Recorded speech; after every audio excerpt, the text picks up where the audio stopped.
Determined to get engaged before her youngest sister's wedding, flight attendant Montana Moore, Paula Patton, finds herself with only 30 days to find Mr. Right.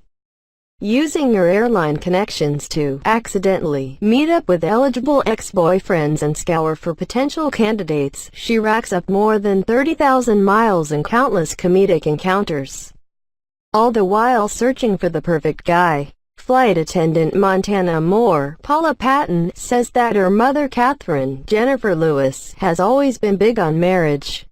Not surprising, since it's shown that she's been married many times. Unfortunately for Montana, her relationships have never worked out.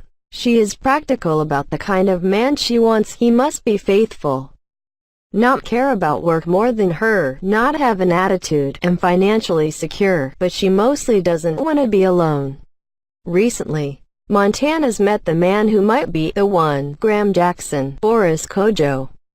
She finds out from her friend and neighbor William Derek Luke that Graham wrote her a letter inviting her to spend Thanksgiving with him in Chicago.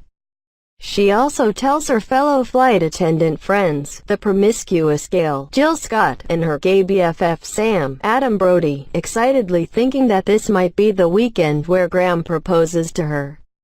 Before Montana leaves, Sam gives her a necklace from his grandmother to find true love, while Gail gives her cranberry-flavored condoms. Montana and Graham take a romantic boat ride to his place and later have sex. Instead of taking her back to his place, however, Graham leaves Montana at a hotel while he goes to prepare for a business meeting.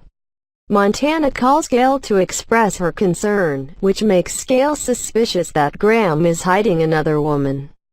Montana reluctantly and clumsily sneaks over to Graham's place and sees that he's indeed preparing for a business meeting, leading her to think that she has finally found the perfect guy to share her life with. That's when another woman enters into the room, and she is pregnant. Montana realizes that she was the mistress and she leaves sadly. William hears Montana playing the same sad song over and over, so he cheers her up by cooking her a meal. Later, Montana visits her mom and sister Sherry, Lauren London, to find out that Sherry has just gotten engaged.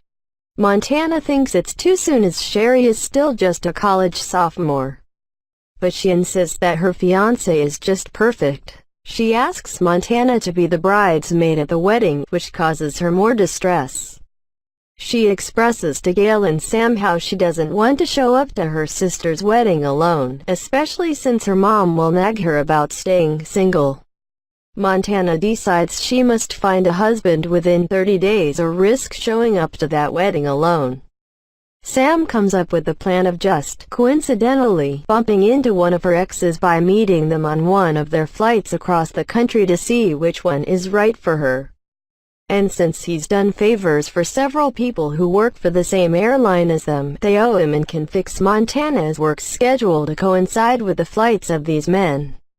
Gail is against the idea as she knows it is illegal, and because she knows her best friend doesn't need a man to define her.